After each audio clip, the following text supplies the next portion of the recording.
अस्सलामु अलैकुम वरहमतुल्लाहि वबरकातुह। शब बारात के अंदर हम सब सलातुत तस्बीह की नमाज़ पढ़ते हैं और पढ़ना भी चाहिए, इसलिए कि सलातुत तस्बीह की बहुत ज़्यादा फजीलत आई है। तो आइए आज की इस वीडियो के अंदर हम सलातुत तस्बीह की नमाज़ के पढ़ने का तरीक़ा जानते हैं और जितनी भी मसनून नमाज़ें हैं उन तमाम नमाज़ों के पढ़ने का तरीक़ा आज की मैं इस वीडियो के अंदर आप हज़रात को बताऊँगा। तो इन नमाज़ों को आप शब बारात के अंदर ज़रूर पढ़िएगा। सबसे पहले तो सलातुत तस्बीह की जो फ़जीलत है वो मैं आपको मुख्तसर तरीक़े से बता देता हूँ। ये नमाज़ आप अलैहिस्सलातु वस्सलाम ने अपने चचा हज़रत अब्बास रज़ियल्लाहु तआला अन्हु को सिखलाई थी और उनसे ये कहा था कि अगर हो सके तो ये नमाज़ रोज़ाना पढ़ लिया करो, और अगर रोज़ाना ना हो सके तो हफ़्ते में एक मरतबा पढ़ लिया करो, हफ़्ते में ना पढ़ सको तो महीने में पढ़ लिया करो, और अगर महीने में भी ना पढ़ सको तो साल में एक मरतबा पढ़ लिया करो, और अगर साल में भी इसको ना पढ़ सको तो फिर अपनी पूरी ज़िंदगी में तो एक मरतबा इसको ज़रूर पढ़ लिया करो। तो हमें जितनी ज़्यादा तौफ़ीक़ मिले और जितना ज़्यादा हो सके इस नमाज़ को हमें पढ़ना चाहिए। और फिर इसके बाद अल्लाह के नबी अलैहिस्सलातु वस्सलाम ने फ़रमाया कि इस नमाज़ के पढ़ने की वजह से अल्लाह तबारक व तआला आपके अगले पिछले छोटे बड़े तमाम किस्म के गुनाहों को माफ़ फरमा देगा। तो इसकी बहुत बड़ी फ़जीलत है, इसलिए इस नमाज़ को ज़्यादा से ज़्यादा आपको पढ़ना चाहिए। अब ये शब बारात की इतनी मुबारक रात आ रही है तो इसमें तो आपको ज़रूर पढ़ना चाहिए। तो अब आइए इसके पढ़ने का हम तरीक़ा जान लेते हैं। देखिए तरीक़ा बहुत आसान है, आपको गौर से सुनना है। इसके पढ़ने का तरीक़ा ये है कि सबसे पहले आपको 4 रकात नमाज की नीयत बांधनी है। नीयत कैसे बांधनी है? बस नॉर्मल जैसे हम नीयत करते हैं वैसे नीयत कर लीजिए। अगर ज़बान से कहना चाहें तो इस तरीक़े से कह लीजिए कि नीयत करता हूँ मैं नमाज के, या नीयत करती हूँ मैं नमाज के 4 रकात नमाज सलातुत तस्बीह की वास्ते अल्लाह ताला के मुँह मेरा काबे शरीफ की तरफ, अल्लाहु अकबर।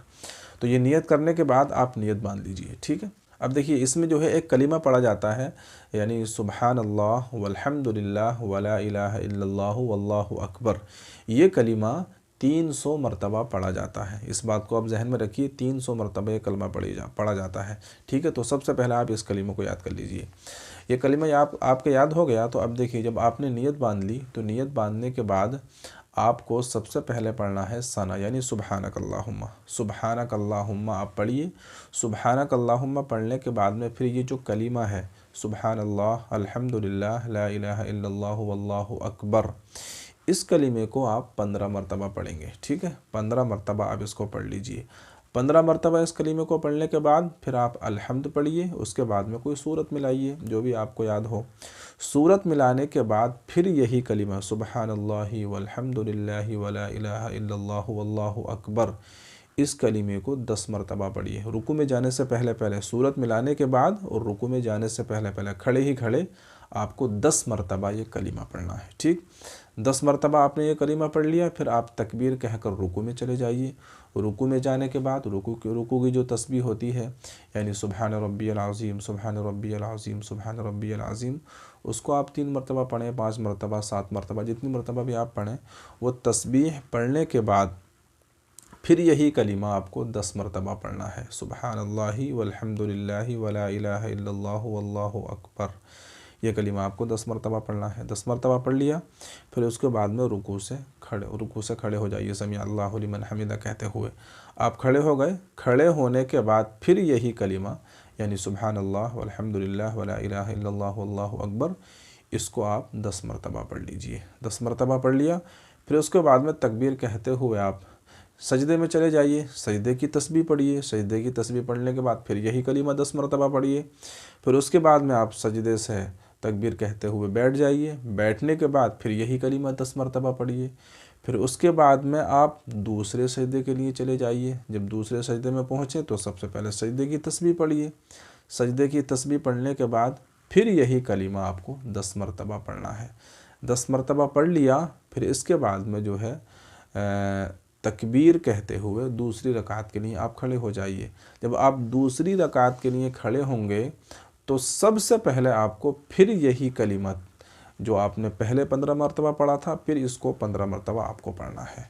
तो 15 मरतबा फिर इस कलीमे को पढ़िए, फिर उसके बाद में अल्हम्द पढ़िए, उसके बाद में फिर सूरत मिलाइए, फिर यही कलीमा 10 मरतबा। फिर वही तरीक़ा जो मैंने आपको बताया कि रुकू में 10 मरतबा, रुकू से उठने के बाद 10 मरतबा, फिर सजदे में जाने के बाद 10 मरतबा, वही जो पूरा तरीक़ा है उसी तरीक़े से आपको ये 10-10 मरतबा पढ़ना है। तो इस तरीक़े से आप पढ़ेंगे तो सलातुत तस्बीह की नमाज़ आपकी हो जाएगी। तो इस तरीक़े से जब आप पढ़ेंगे तो एक रकात में ये कलीमा 75 मरतबा हो जाएगा। आप इसको गिन लीजिए, 75 मरतबा हो जाएगा। देखिए, सबसे पहले आपने 15 मरतबा पढ़ा, फिर उसके बाद में सूरत मिलाने के बाद आपने पढ़ा 10 मरतबा, तो ये 25 हो गया। फिर रुकू में जाने के बाद आपने 10 मरतबा पढ़ा, 35 हो गया। रुकू से उठने के बाद 10 मरतबा पढ़ा, 45 हो गया। फिर आप सजदे में गए, 10 मरतबा पढ़ा, तो ये आपका 55 हो गया। जब आप सजदे से उठे, 10 मरतबा पढ़ा, तो ये आपका 65 हो गया। दूसरे सजदे में आप गए, फिर आपने 10 मरतबा पढ़ा, तो ये आपका 75 हो गया। तो एक रकात में ये आपका 75 मरतबा हो जाएगा। इसी तरीक़े से चारों रकातों में आपको 75 मरतबा पढ़ना है, तो फिर ये आपका 300 मरतबा हो जाएगा। तो इस तरीक़े से आपको सलातुत तस्बीह की नमाज़ पढ़नी है। बहुत आसान तरीक़ा है।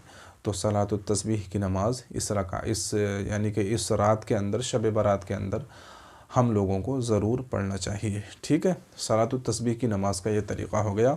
इस तरीक़े से आप पढ़िए। नमाज़ पढ़ने के बाद में अल्लाह तबारक व तआला से जो भी आपको दुआएं मांगनी है अपनी दुनिया आखिरत के लिए, दुनिया आखिरत की भलाई के लिए, पूरी दुनिया के मुसलमानों के लिए, तमाम लोगों के लिए जो भी आपको दुआएं मांगनी है, दुआएं मांगिए। ठीक, तो ये हो गया सलातुत तस्बीह की नमाज़ का तरीक़ा। अब देखिए, जैसे ही ये रात शुरू होगी, यानी मगरिब की अज़ान जैसी लगेगी, हम नमाज़ पढ़ेंगे, तो नमाज़ पढ़ने के बाद में फिर ये रात शुरू हो जाएगी। तो मगरिब की नमाज़ पढ़ने के बाद आपको इस रात में अव्वाबीन की नमाज़ भी पढ़नी चाहिए। मगरिब के बाद अव्वाबीन की नमाज़ होती है ना, तो अव्वाबीन की नमाज़ भी आपको पढ़नी चाहिए। इसकी बहुत ज़्यादा फ़जीलत है।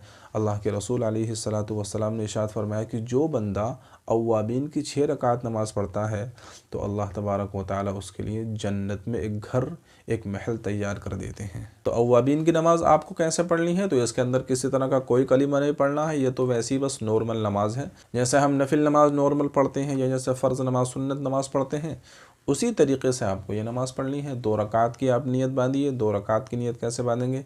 2 रकात की आप नियत बांधिए। सबसे पहले सना पढ़िए, अलहम्द पढ़िए, उसके बाद में फिर जो है कोई सूरत मिलाइए, 2 रकात पढ़ लीजिए। ठीक है, फिर इसी तरीके से 2 रकात की ओर बांधिए, 2 रकात की ओर बांधिए, 2 रकात की ओर बांधिए।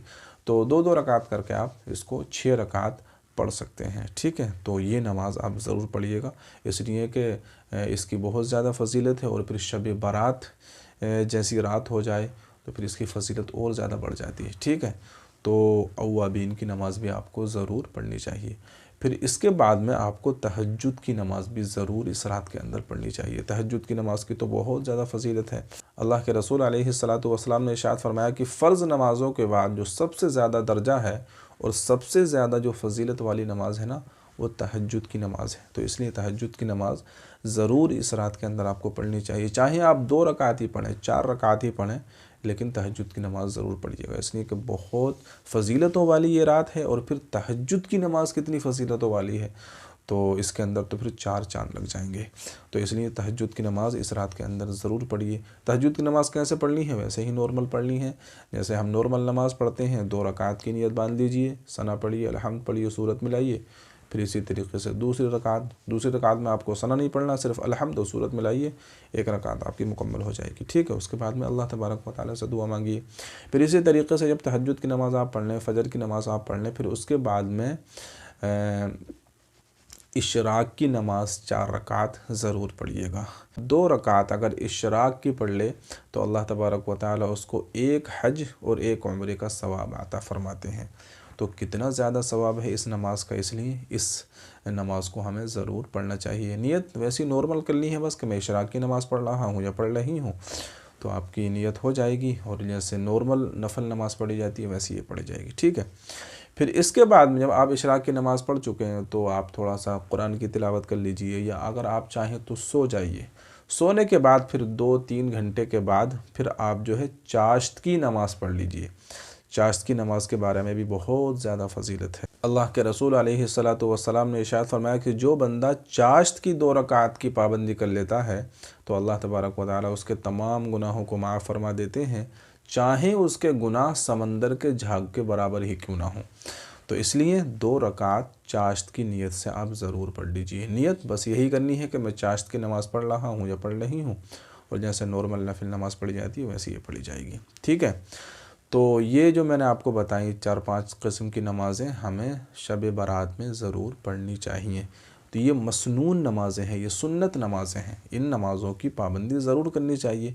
बाकी जो तरह तरह की नमाज़ें चलती हैं, कोई 6 रकात नफिल बताता है, कोई खातून जन्नत की 8 रकात बताता है, कोई कुछ बताता है, कोई कुछ बताता है, तो इन तमाम नमाज़ों में नहीं पढ़ना चाहिए। जो मसनून नमाज़ें हैं, सुन्नत नमाज़ें हैं, जो नबी से साबित हैं, नबी ने जिन नमाज़ों की फ़जीलत बताई है, उन नमाज़ों का हमें अहतमाम करना चाहिए। ठीक है, तो उम्मीद करता हूँ कि ये नमाज़ें आपके समझ में आ गई होंगी। तो इस वीडियो को शेयर कीजिए और इस पर अमल भी कीजिए, और कमेंट करके ज़रूर बताइए कि शब बारात के अंदर कौन कौन सलातुत तस्बीह की नमाज़ पढ़ेगा, कौन कौन इबादत करेगा। अस्सलामु अलैकुम व रहमतुल्लाहि व बरकातुहू।